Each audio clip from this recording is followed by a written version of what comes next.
They've won 5 Grammys, sold over 65 million albums, kept themselves on the cutting edge of rock for 18 years, and even inspired a hit Broadway musical. So, what could possibly be next for Green Day? Well, how about releasing 3 albums back-to-back and going on the town with ABC's TJ Winnick? Do you have the time? From underground punk to serious pop commentary on the state of America, Green Day has been blazing their own musical trail for 18 years.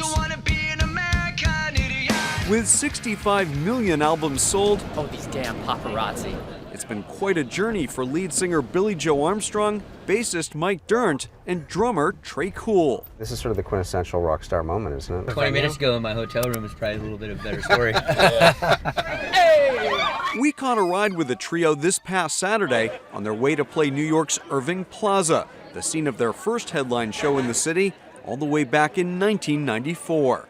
How do you keep it fresh? There are countless musical acts that break up because they can't stand each other anymore. We actually like spending time together. Like when we're not on stage, like we're hanging out. Once teens playing punk rock, You know what? they are now men, I'm all of your dads. all around 40, all with children. You know, you're all parents, right? I mean, can you still be Apparently. crazy and hard-charging punk rockers? I mean, is that still possible?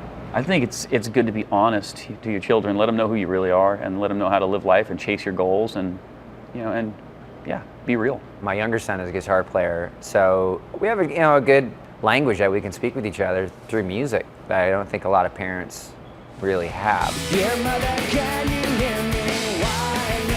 While they may have more responsibilities now, Green Day continues to reinvent rock stardom. This Tuesday, they released Uno, the first album in a trilogy. In November, 2 months later, they unveiled Dose. Finally, in January, Trey. 3 albums.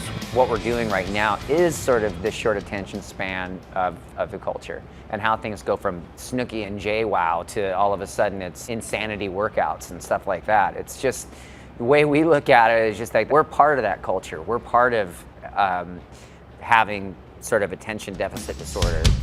Some might consider the staggered triple release a risky move, but for Green Day, it's nothing new.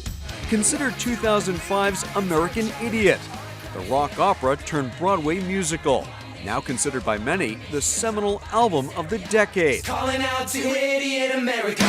The music was a condemnation of an ambivalent America led by George W. Bush. We didn't know if people were going to agree with what we had to say or not. It was just a bold statement and we made it. You know, it's better to regret something you have done than something you haven't done. We don't really go by like what the trends are. We don't really go by, and I think that's what's kind of created our longevity. On Saturday, the band played with abandon for over 2.5 hours straight, whipping the crowd into a frenzy with a mix of old favorites and new releases. Incredibly, after all these years, all 3 consider this the most creative time in their careers. We brought everything back into what it's all about to begin with, and that is writing a good song. Name an award, and they've probably won it, including 5 Grammys. Despite all their success, Green Day has never lost the enjoyment or the innocence of taking the stage for the very first time. Is it more difficult on some nights than others to bring your A game? I think as long as we get nervous before we play a show, I think that's the key, that we care about what we're doing. And you want to bring everything you have and leave nothing left on the stage every night. For Nightline, I'm TJ Winnick in New York.